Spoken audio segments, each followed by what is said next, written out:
ወጣቶች ስሙኝ፣ ወላሂ አንችለውም፣ ይከብደናል። ተው እንመለስ ሁላችንም። በዚህ ሰዓት ስሜታችን እንደፈለግን እያረገን ነው።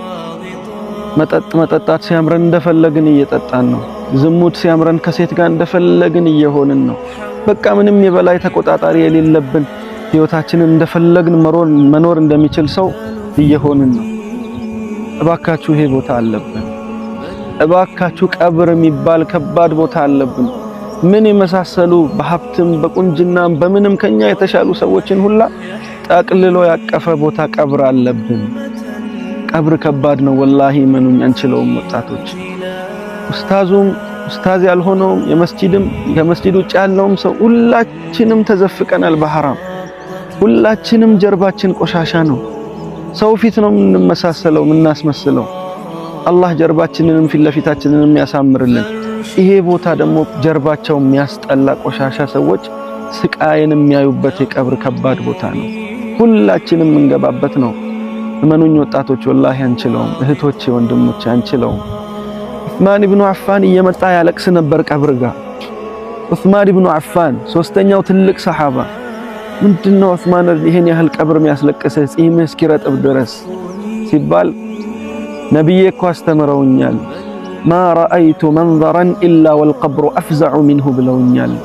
ምንም አይነት አስፈሪ ነገር አላየሁም እዚህ ምድር ላይ ኢላ ወልቀብሩ አፍዘዑ ሚንሁ፣ ቀብር ከሱ የባሰ አስፈሪና አስጨናቂ ነገር ቢሆን እንጂ ብለው ነብዬ አስተምረውኛል ብሎ ስቅስቅ ብሎ ቀብር ጋር ያለቅስ ነበር።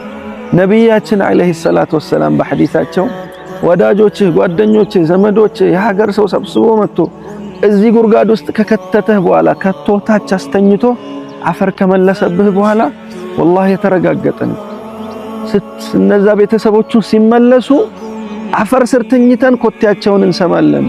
يسمع قرع نعالهم ይላሉ።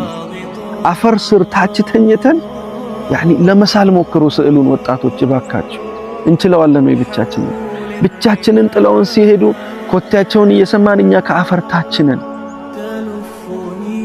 ልክ ኮቴያቸው ሄዶ ኮቴያቸውን ሲርቅ መስማት እንዳቆምን በቃ መጥፎ ነገር ይመጣለታል። ከዛች ደቂቃ ጀምሮ ጥሩ ነገር ይመጣለታል። በሰላት በምን ቢዚ የሆነ ሰው ሰላት ካናቱ ዘካ ጾም ከቀኝ ከግራው መተው ያባሽሩታል። ሲሰራው የነበሩ ኢባዳዎች ወንጀል ላይ ያለውስ አላህ ይጠብቃል።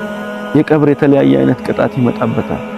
በሰላቱ ልብ የተንጠለጠለ ሰው እንደው ሰላት ዘካ መተው ሲከቡት ከአነስ ፀሐይ መግሪብ ላይ እየገባች ሆና ትታየዋለች። የዛ ሰደዑኒ ኡሰሊ፣ እስቲ አንዴ ልቀቁኝ ልስገድ፣ እስቲ መግሪብ ደረሰ ሰላት ልስገድ ብሎ በሰላት ቀልቡ የተንጠለጠለ ሰው እዛ ውስጥም ሆኖ ልቡ ለሰላት ትንጠለጠላለች።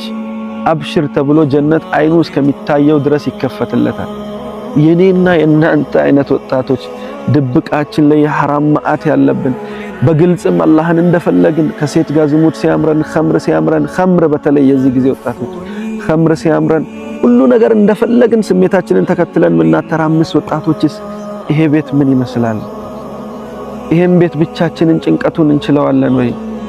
ወላሂ አንችለውም። እመኑን ወጣቶች እንመለስ፣ ራሳችንን እንቆጣጠር።